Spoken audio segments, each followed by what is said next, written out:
Blood donation is a highly essential aspect of life and health. Unfortunately, this life-saving act is surrounded by myths and challenges. Today on Sound Health, we are taking a look at the acts of safe blood donation. Good evening, I am Olasumbo Mudupe. This is Sound Health, and the program continues in a moment. Please stay tuned.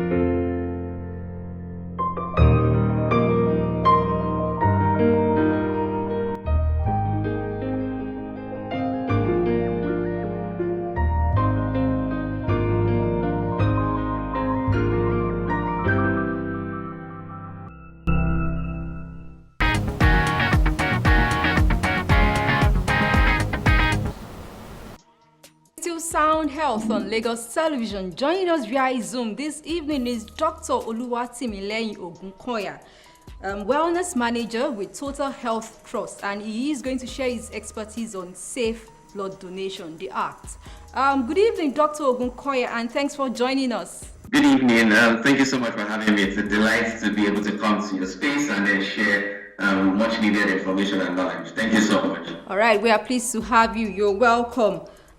We all know how important blood is to the body. When do we need, or when does a person need blood transfusion? All right, excellent question to start with. I believe it's important that we also understand that it's not in every single incident or instance or event that an individual is transfused with blood. Largely what underscores the need to transfuse an individual with blood is once their hemoglobin levels begin to drop, and that would translate into their PCV levels being low, and in such instances you would have to necessarily transfuse the individual with blood. Possible instances where that can happen is if an individual is a victim of a road traffic accident and they lose a lot of blood. If a woman during childbirth loses a lot of blood, an instance referred to as postpartum hemorrhage, which is one of the leading causes of maternal death, locally and even globally as well. So in such instances where there is a loss of blood that is significant and has impacted the individual, in such events you would have to transfuse such a person with blood.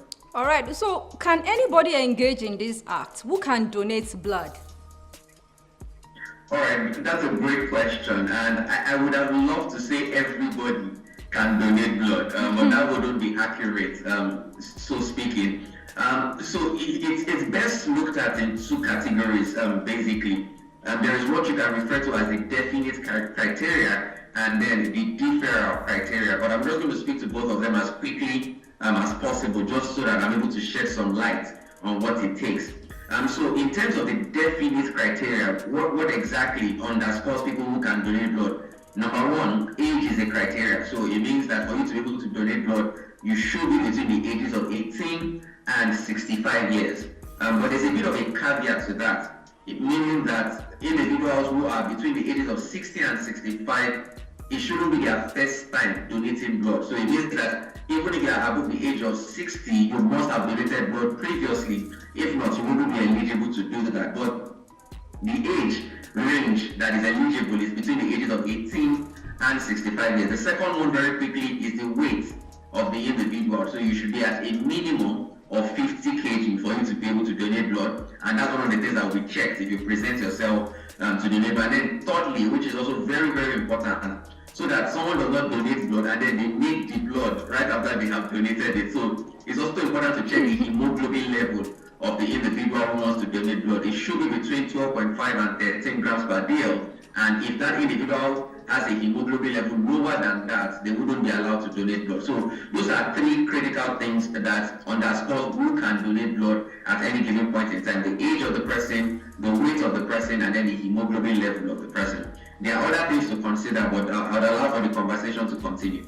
Okay, according to statistics, less than 20% of blood are donated freely. And it shows that in this part of the world, we don't donate blood often. How often should we donate blood? All right, so that's also a very good question because whilst we encourage that people donate blood, it's also important that it is adequately spaced. Unfortunately, what tends to happen in this part of the world is because a sizable chunk of blood donation is paid. So you find that some people have made business and they've commercialized donating blood. So because they know if they do that, they will get a stipend, they will get some money. So you sometimes will find people that are coming to donate blood so frequently because of what they think they would gain financially from such instance. And that's one of the reasons why I believe we're having this conversation is to encourage voluntary Blood donation. That people understand that as you can walk in to actually donate blood and in so doing you can save a life. So to answer the question more specifically, you can actually donate blood 4 times during the course of the year, which means that about a 3-month window from the first time that you donate to the next time that you donate. If there's going to be the need to extend that, it will be done when your hemoglobin level is checked. About a 3-month window from the first time that you donate to the next time that you donate. If there's going to be the need to extend that, it will be done when your hemoglobin level is checked, because we need to be sure that since your last donation, your body has compensated adequately for what has been donated and that you are good to go for another donation. But ideally and averagely, it should be about a 3-month window between when you donated last and the next time you are presenting for a donation. All right, how do you tell a blood is safe now? Because earlier in my introduction, I said there are so many myths surrounding blood donation. Some will even tell you this person is so lean, I doubt if he or she would have a pint of blood in his system. So how do you know this blood is safe? Does it entail screening and all that? All right, thank you for asking that. So let me just quickly say that averagely, the human body comprises of, if it's an adult, about 10 pints of blood. So even if the person looks or seems to be slim, so to speak, averagely people have around 10 pints of blood. And when you donate blood, you're just donating 1 pint out of that 10 pints that you have. So we can really get to donate blood, particularly if we meet all the criteria that I mentioned earlier. But in terms of the safety, it really goes in 2 ways.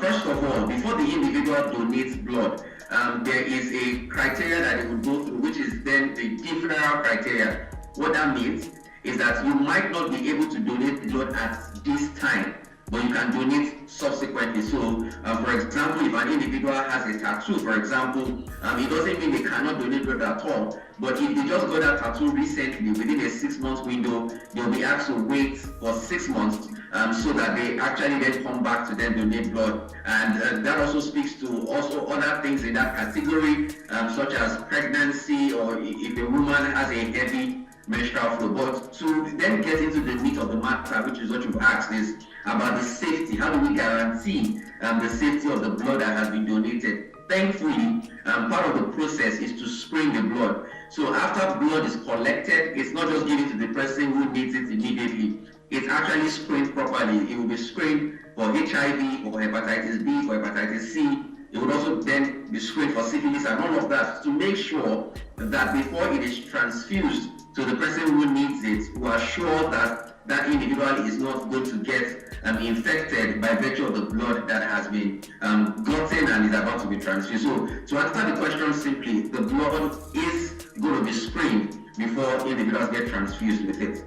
After all the screening, we still see some cases where patients, the recipients of the blood, react to the blood being transfused. What could be the reason behind this, and how do you safeguard this? I believe what you have touched on is the possibility of a transfusion reaction. So in some instances, if an individual is being transfused, there can be a blood transfusion reaction. Now, to answer the question is to help us see that screening the blood isn't just in one phase in terms of screening for possible infections. There is also a process called cross-matching. So it means that if an individual has donated blood, for example, or blood is taken from the blood bank, before before it is given to the person who needs it, you also will take a blood sample from that person, and then you cross-match both bloods to be sure that they actually are a perfect fit. Because beyond the blood groups that we are aware of, there are some other things, antigens within the blood, that needs to be checked to be sure that it is compatible with the person that is being transfused. So what really addresses and mitigates that problem is a process called cross-matching. So you will take the blood sample that you want to transfuse and the person who is in need of the blood, and then you cross-match both samples to be sure that they actually are a perfect fit.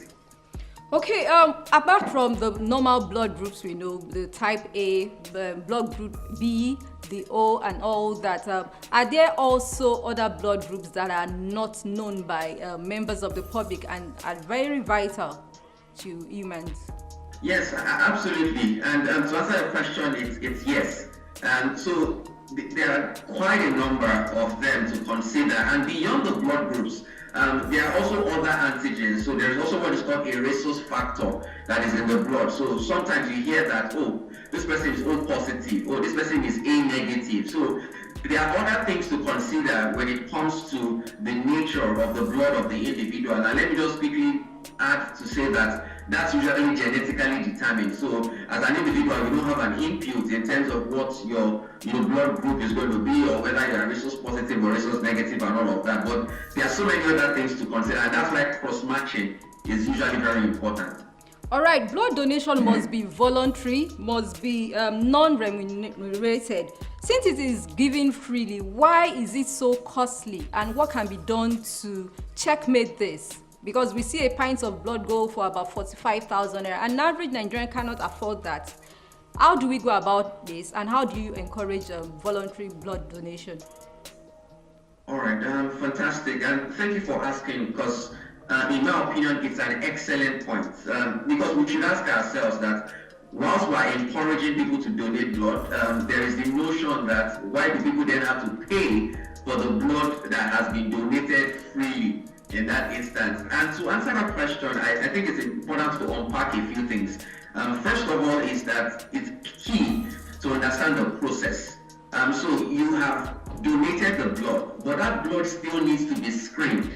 That screening process would actually come with its cost implications. So when an individual is paying for a pint of blood, you aren't primarily paying for the blood in itself. You are paying for all the processes that it has gone through. So it has been screened, it has been stored for a while. So the screening, the storage of all of that is capital intensive if we are being very sincere with ourselves. It will cost a sizable chunk of money to screen the blood properly, to store it properly so that it does not become defective before it is transfused to the next person. So what I usually would encourage is that people must understand that when you have to pay for a pint of blood, it's not the blood in itself, that you are making that payment for. It's the process, it's the screening and storage that the blood has gone through before it gets to the individual. And this is really where the conversation must be reinforced, is that if we're able to get better at donating blood voluntarily, we can actually improve the process. We can get it to a point where it won't be as expensive as it seems to be, literally by us all getting selfless and being a part of that process and donating blood voluntarily. For us, for example, at Total Health Trust, this is one of the things that we believe in. And on the 14th of June, the entire world will be celebrating what is called the World Blood Donor Day. And it's one of the days wherein we drive desensitization and awareness that, let's donate blood. And so one of the things that we are doing this year is to ensure that we are able to have a blood drive. So on the 14th of June, and this is, if it's okay, I guess I can extend an invitation to everyone. So on the 14th of June, we're going to be organizing a blood drive. We did it last year in 2022, and it was a huge success. And we're building upon it this year to do it again in 2023. It's going to hold at the Lagos State Accident and Emergency Facility in Alausa in Ikeja, along the old toll gate. So if you can come, we'll be delighted to have you, because we must create these avenues for people to actually donate blood. Because whilst you want to do it, we must continue to create opportunities for people to actually get it done. All right, give blood freely, donate blood freely. You don't know who you are saving. Share blood often and keep the world beating. Dr. Oluwatimilehin Ogunkoya, Wellness Manager, Total Health Trust. Thank you so much for your expertise on the program. We really appreciate you. All right, thank you so much for having me once again. I hope to see you all at the blood drive on the 14th of June. All right, Sound Health continues with trending health report from around the world. Please stay tuned.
All right, this is where we say thank you on today's episode of Sound Health. Keep donating blood freely. You never know who you're saving. Keep the world beating. For comments and inquiries, please send SMS to 0035826603 or follow us on social media at LTV Social, #SoundHealth. A sound health is a sound mind. Make healthy living your choice.